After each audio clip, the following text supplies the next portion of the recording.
All right, we're back for a Windsor Wednesday episode. I'm your host, Lyndon Crane, and today is a very special episode. It's the last one of the school year. So I'm very excited to introduce our final guest of the school year today.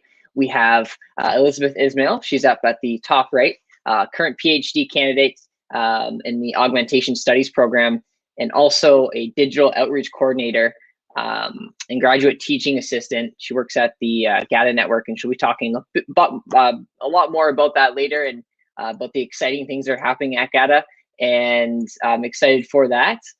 Down in the bottom left, we have Yvonne Pilon. Yvonne's the alumnus joining us on the show today.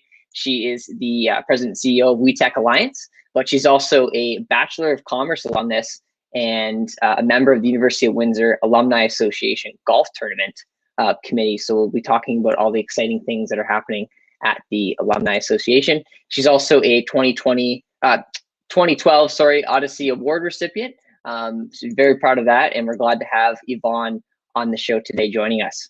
In the bottom right, Sumeet, having some bit of technical difficulties, but that's okay, we'll work through it. Fourth year Behavior, Cognition, and Neuroscience student. And Sumeet and I also work together on UWSA, where she is an international student representative. Aside from that, she's involved with many other initiatives at the University of Windsor.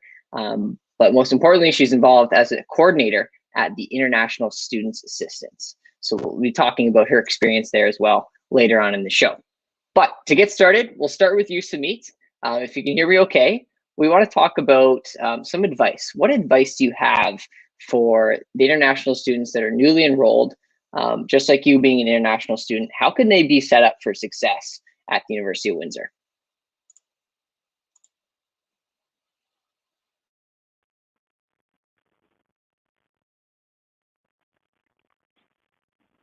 Can you hear me okay, Hey, can you hear me now? Yes. Yes, I'm so sorry. That's so, okay. Yeah, for the international, biggest advice would be to not be scared. Don't be afraid.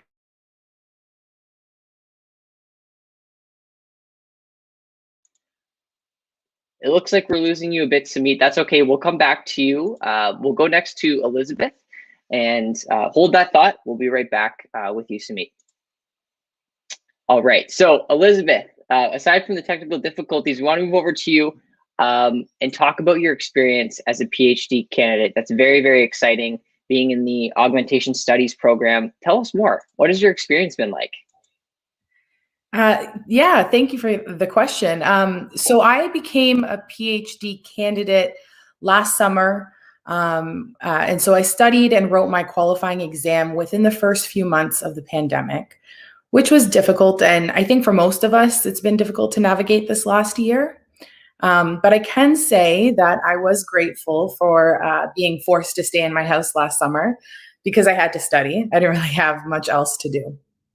But in general, I think it can be really difficult for many students to balance their academics with being a teaching assistant or research assistant and conducting graduate research or working with other projects. And I definitely experienced those challenges. I think a big factor, of course, is time management. But I've also found the most important thing for me has been consciously incorporating self-care strategies on a regular basis. Something to make you feel, grounded in the present moment can really help. Definitely. And your program that you're in, it's a very unique one. Can you tell us more about what augmentation is and what you're really studying? Yeah, it's actually argumentation. And I apologize, maybe there's a typo in something that I sent you. So it's argumentation studies. It is a fairly new program at the university. Pretty well the first of its kind. It is interdisciplinary. There are, I believe, 8 different streams, different areas of research that you can focus on. And so my particular area that I focus on is in critical thinking and education. So I look at how argumentation can help to teach about critical thinking and can teach critical thinking skills. And I also work with courses, usually they go by the name of reasoning skills courses, sometimes critical thinking courses. And these are often first-year undergraduate courses. And so that's a lot of where my focus is. Yes, apologies there. I was thinking something in medical, and I must have misread it, but the very exciting degree that you're working on. Is there any advice you can share with students that are maybe they're looking at this program, argumentation, they're looking to learn more? Oh, I mean, yeah, I guess what I can do is also share a link to the information page on our program for anybody who's interested in reaching out. If there is any way of sharing my email address, I invite anyone to reach out to me, and I can also, exchange some information that way. It's not a very widely known field, and it is still relatively new. And so there's not a whole lot of content out there that people may be familiar with. But yeah, if anybody wants to reach out to me directly, I'd be happy to share some more information. Definitely. We will post your contact information or website on the screen or comment section later on in the show. I think many students would appreciate learning more about this very specific program. Yeah. Awesome. Thanks, Elizabeth. Thank you. And Sumeet, I think you're back on the line, and can you hear me okay? Awesome. Yes. Feel free to restart. Talk about some advice for international students like yourself. Yeah, so my biggest advice for international students would be don't be afraid. I know when international students first join, they find everything very strange and they get afraid. But try to be as confident as possible. Try to get involved with different clubs and societies. Luckily, UWindsor has such a welcoming environment. Everybody's always so ready to help. And there are so many resources available as well. And the biggest one I can talk about is International Student Center. They help students with campus tour, and when they first arrive, they take them around the city, and they help students with immigration, health insurance, even filing their taxes. So I always tell students that ISC is your home away from home. And so they also host really fun events for international students. So just know that you're not alone. There is so much help available. And other than that, UWindsor has so many services for academic support. There are services for career development and even for health and wellness. So use those services, read about those services because you pay for them in your tuition. And these are for students, right? So also talk to your professors, go to their office hours. And if you find yourself struggling with any of the courses, talk to your professors as soon as possible. And now with the pandemic, a lot of students are still in their home countries. So there's a lot of time gap. They're in different time zones. So I would suggest set at least one clock to Eastern Standard Time, just so you don't miss your deadlines and you know when an assignment is due. And yeah, just be confident in your abilities and your skills and stay on top of everything. And I promise, international students will shine. Thank you. Yes, very, very well said, Sumeet. Now, are you studying right now abroad? Are you in Canada right now? Are you studying away? I actually came back home. I'm currently in India. So how has that been? I know studying online is a challenge for every student and staff, faculty alike. But how has it been for you in studying in India during this whole pandemic? It's definitely challenging. What I was lucky about is that I spent 3 years in Canada before I came here for my last year. So I knew how to study and I knew about the services, but the time is definitely a challenge because my classes are at night and my family is, they're asleep when I am awake and I am asleep when they're awake. So that's like, I can't get to spend a lot of time with them. So that's definitely challenging, but the professors have been very helpful. I have talked to most of my professors and they know that I'm in India right now. And because the internet here, like you guys saw already, it's not very stable. So that is sometimes an issue during assignments and online exams. So I would give the same suggestion to everybody who is studying from their home country. Let your professors know. If you are having any family issues or if there's any connection issues or any issue, just let them know, so if you are missing an exam, so if you can tell them after that this is what happened, and it's not all surprising and it's not too stressful for the student as well. Great advice, and I appreciate you sharing that, especially getting over the technical difficulties that you may have studying in an entirely different country. And I definitely do appreciate that you're joining. It must be 10 p.m. right now in India? Let me check. Pretty close to it. 9:31 p.m. Yes, it's 9:31 p.m. I mean, thanks for joining us this late. It's 12 o'clock in Canada here, but we definitely appreciate that, and thanks for sharing that advice, Sumeet. Awesome. So we'll go next to Yvonne. I mentioned earlier, President and CEO of WeTech Alliance, and an Odette grad, and Odette alumnus, received the Odyssey Award. But Yvonne, let's talk about your time at Odette. What opportunities did you find valuable when you were a student? So Lyndon, you had to make me go back about 14 years. So I can't believe when I do the math, it's been almost 14 years since I graduated from Odette. But I can truly say Odette really was the pathway to where I am today. So in terms of what Odette brought me, it was the introduction to entrepreneurship. Even though I had parents who were entrepreneurs, it really was, they called it a new venture formation class in my third year that really sparked my interest in entrepreneurship. And actually helped me propel and start my first venture.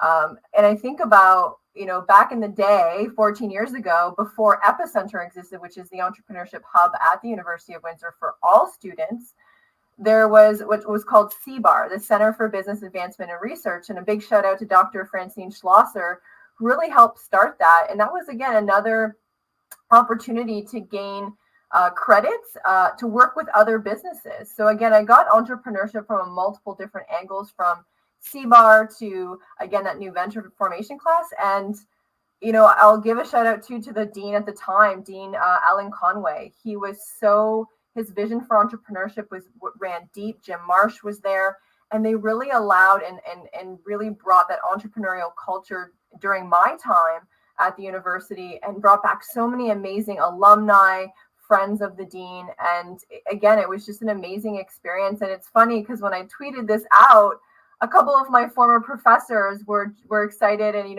that just goes back to the family that I've been able to build. And again, it wasn't just, graduation and you're done. These are professors and faculty members who've literally helped continue to propel and teach me things as I am, in my later mid-career level. So I have nothing but great things to say about Odette. And I can tell any students watching this, when I was around 14 years ago, we did not have the resources. As Sumeet said, there's so much available to students. And if you're thinking about entrepreneurship, you have this amazing center at your disposal for free. So again, I keep saying to students, engage.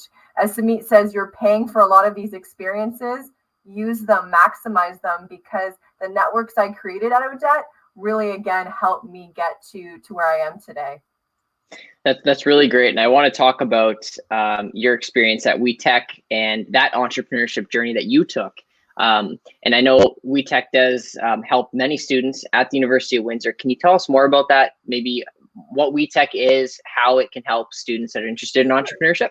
Sure. So we're actually located on campus. As you can see, I'm not on campus today, but we are co-located with the Epicenter, which is on the second floor of the Joyce Entrepreneurship Center. And really, WeTech works very closely with Epicenter. So we're here to help tech companies, tech-enabled founders and entrepreneurs and companies start, grow, and succeed. So we work with people who have an idea to people who have an existing idea. And really, we get involved with talent too. We work a lot with a lot of the faculty members to help connect those students, whether they're science students, tech students, engineering, math students, really business students with industry. Ultimately, we want Windsor, Essex, this region to thrive, and we know that it's going to be founders, people creating new businesses, or people working for existing businesses. So it's been, again, a great journey, a 10-year journey. And in fact, even WeTech's roots actually lie within the University of Windsor. It really started out of the computer science department. So again, there's all these UWin connections in almost everything that we do, and that we have done. So, and I imagine, the University of Windsor will continue to be part of WeTex and my journey for forever. Definitely. And I see you're wearing a computer science shirt. Can you tell us about that, your involvement with another UWindsor initiative? Yeah, so I'll give a big shout out to Noah Campbell, who was a graduate of the computer science department. Him, along with faculty and a lot of other students, brought the Canadian Computer Science Undergraduate Conference, it's a tongue twister, to Windsor a number of years ago. I think it was the summer before the pandemic hit. And this was, again, an initiative. A Canadian and national computer science conference was brought to the University of Windsor. And again, talk about partnerships, right? The Win City movement partnering with the University of Windsor. And again, that's just, I love that about our community, is the ability to mobilize these amazing partnerships, not only regionally, but nationally. And again, I've learned, because I literally had to steam this a few minutes ago before we jumped on, I need some new UWin gear. So Lyndon, I'm going to have to connect with you to tell me what's the hottest attire now for at the again, my day I went to the bookstore, which is now Odette School of Business, I guess the one arm. So things have changed a lot. They definitely have, and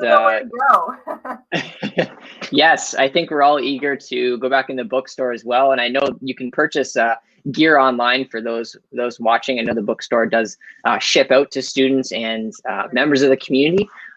But thanks for touching on the whole point of collaboration and how you've used collaboration in your business, and how it's been able to partner with the University of Windsor, and especially with the Computer Science Conference, all those great opportunities that students can be a part of at UWindsor. So hold that thought, Yvonne. We'll get right back to you in a few minutes here to talk more about the Alumni Association Golf Tournament.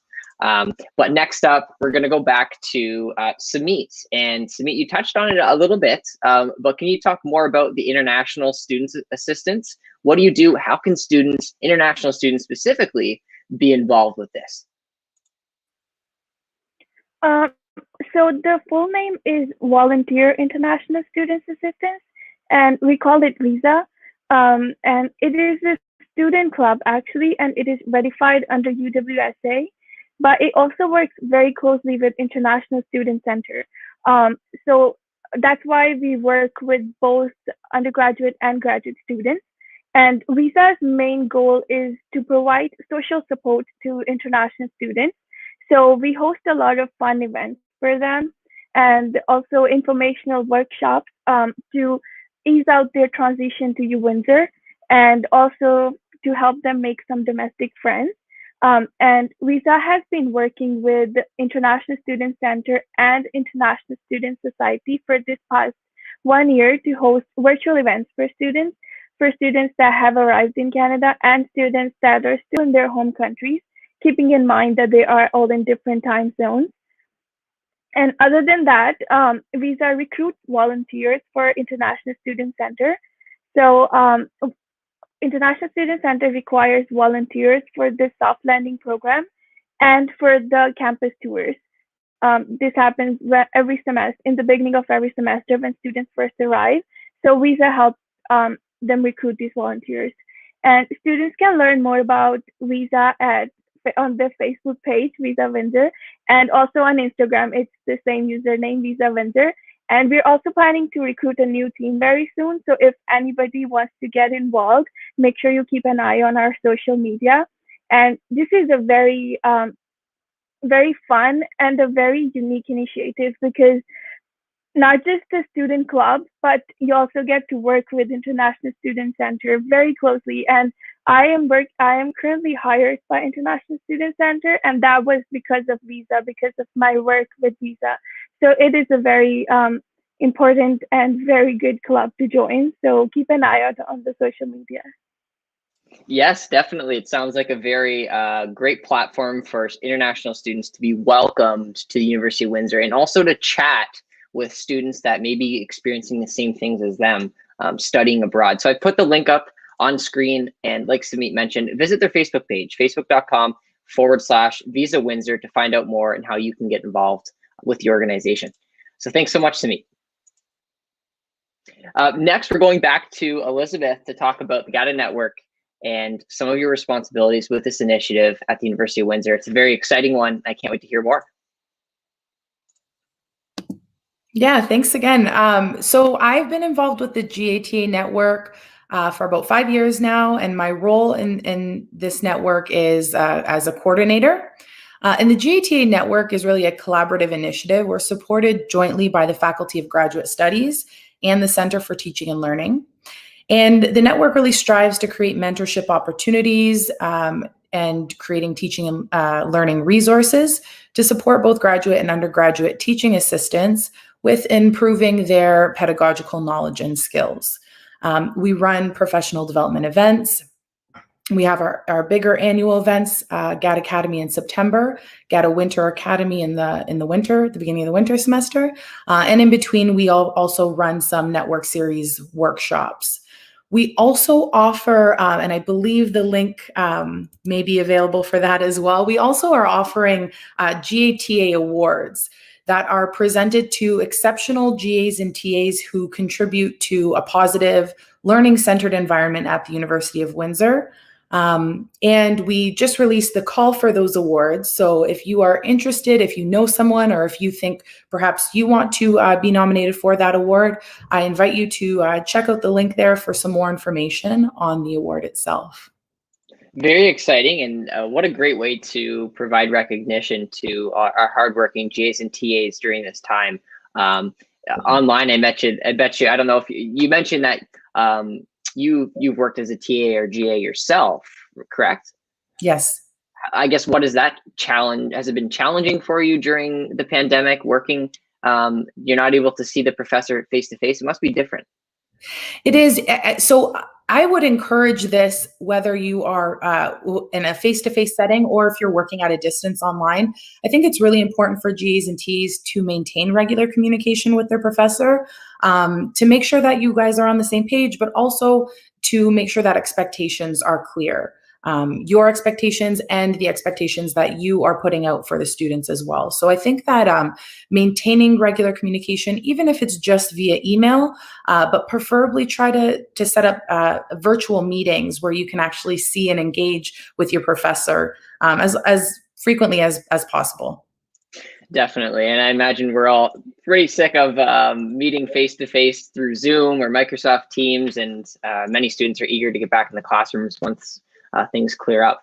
But like Elizabeth mentioned, uwindsor.ca/411/GATA-awards to apply and get recognition for your hard work as a GA or TA. So thanks for sharing that. Thank you. Going now back to Yvonne, the Alumni Association each year puts on a very exciting golf tournament. Can you tell us more? I think I saw a recent announcement about the association putting on the tournament again during COVID. Well, we're back, and it's really hard to say the G word and looking outside at this beautiful sunny day and not wanting to go golf. But it's true. So the 2021 Alumni and Friends Golf Tournament is back for 2021. It's happening. So get out your calendars, phone, whatever, paper, July 26th at the pristine Ambassador Golf Club. So this is, I think it's in a number of years we've hosted it there.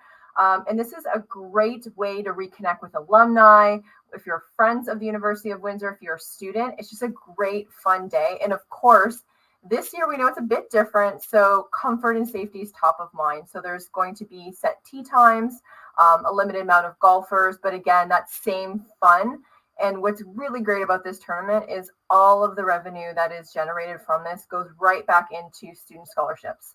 So again, I've put the link there. You've got it there. Thank you, Lyndon, for sharing that. Again, you can golf as a group, as a foursome, golf individually. Lots of great sponsorship opportunities still available.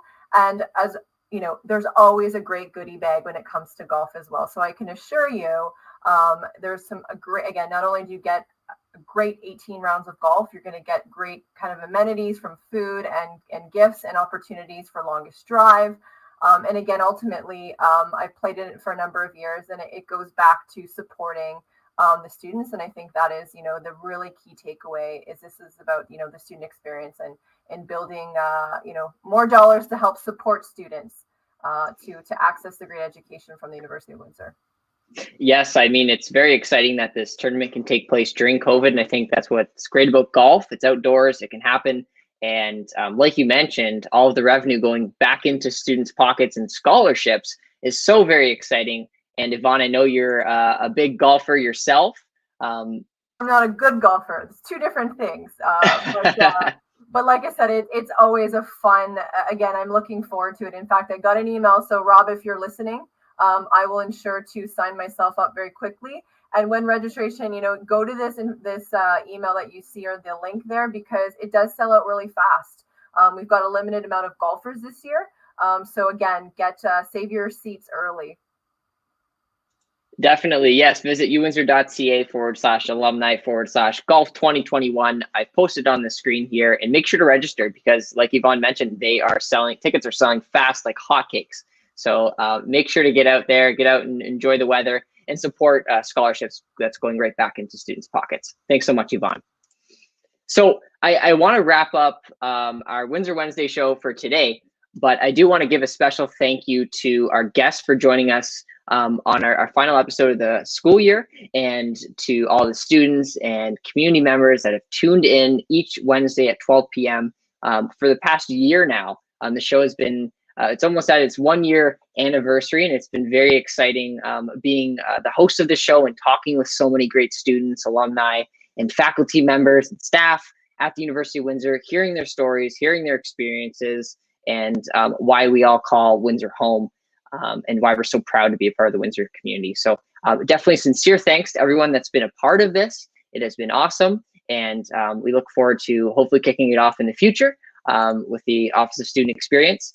And for that, I wish all students and professors during exams a very safe and hopefully after it's done, you can have a relaxing summer.